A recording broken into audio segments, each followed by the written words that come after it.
So I couldn't tell you the last time I actually did a webisode from inside my car. We'll call this a drive home webisode. I'm actually leaving right now the TCC. It's about 5:44 on Tuesday night. Just left from the study session. And here's what happened. I'll give you the bottom line, and then I'll give you some of the details. So they tabled the renter's tax. There'll be no renter's tax. Right now, the city council has also moved for no layoffs for police or fire. They've called for a 60-cent reduction as opposed to the 20% reduction the city manager was proposing to all outside agencies, obviously police and fire not included. No payments to those outside agencies until the agencies have an opportunity to review how it's going to affect them, some conditions on which of those outside agencies will get how much of a cut, but still a much deeper cut than what was being proposed, and a much better one, to be honest. Unfortunately, let me go at it this way. Steve Kozachik, and it's amazing what one person on the city council can do, what one person showing leadership is capable of doing. He brought in a litany of questions, suggestions, and potential tens of millions of dollars that none of the other council members have looked for or proposed, that the city manager hasn't even found, and said, here's a bunch of money that we could get at, tell me why we can't. Now, at first, the city manager looked befuddled and stunned and was acting as if, well, we still can't fill this budget gap unless we have a renter's tax. There was a short break, at which time the city manager came back and suddenly acted like, well, it looks like there might be the tens of millions of dollars there, like you said all along. I.e., well, when you said tens of millions of dollars, I guess you meant tens of millions of dollars. Yeah, it's amazing what happens when you do your homework. Now, the unfortunate part to that is that Karen Ulick called for a 3% pay cut to police and fire, giving police the option of furloughs, which they requested, rather than having to actually take pay cuts, while the fire department wants to take the pay cuts, saying the furloughs will not work for them. Both agencies admitted that they work differently and it would work better for them.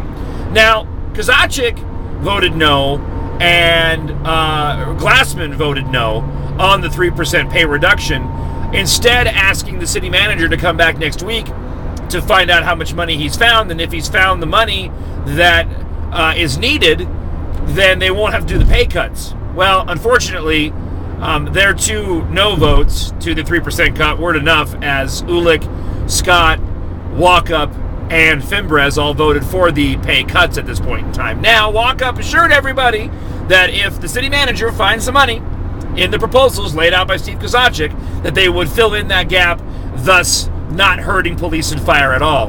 And again, maybe it's a moot point, but I would have rather have seen, at least from a morale standpoint for police and fire, no cuts made right now until the city manager actually goes and does his job. It's amazing what took place, and I'm actually, for the first time, pleased with the outcome of our city council. For the most part. I mean, maybe I shouldn't overstate that. It's better than what they've ever accomplished before. I mean, people were actually applauding what Steve Kozachik was saying, and from what I've heard in all the mountain meetings that I've been to, that's never happened before. So it's a step in the right direction. At this point in time, there are no layoffs, there is no renter's tax, and while we're still going to be suffering in our core services, it looks like we're pointing this budget in the right direction at the hands of one guy, and he deserves all the credit, and that is Steve Kozachik. One other funny point, Rodney Glassman came by and said hello to me before the meeting. He was very nice about it. I was sitting with friend of the show, Lori Oyen, who, while we were exchanging greetings, said, you need to come on his show. Rodney, you need to come on Jon's show. To which Rodney says, well, you know, I've asked him to go to lunch. And I said, yeah, and I've asked you to come on the show, and you haven't done that. So I'll tell you what, you come on the show and I'll go to lunch. I think at this point in time, I'm going to offer to, or I'll go to have coffee. It was coffee, sorry, not lunch. I think at this point in time, I'm going to offer him to have coffee in the studio with the mics on. We'll see if he takes me up on the offer. Was kind of funny, though, because Lori said, well, you're going to be running for senator soon. You need to go ahead and go on his show. He didn't refute that, by the way. So it was a good day, not a great day.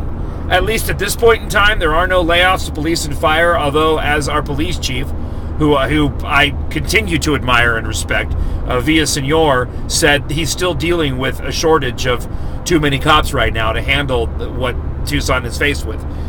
We've got a long road ahead. I'm so glad that this election had consequences in Steve Kozachik being elected, and hopefully this recall effort, which I'm being told the papers will be filed Wednesday when you'll see this, will work out at a bare minimum to let more people become aware of the problem that we're facing in the city. So there you go. That's your blog and webisode for today. Well, we'll see what happens. Next meeting comes up next Tuesday, and we'll see what City Manager Mike Letcher has in store. I'm going to close this webisode out before Andrew gets mad that I'm driving while recording again. So talk to you in the morning. Bye.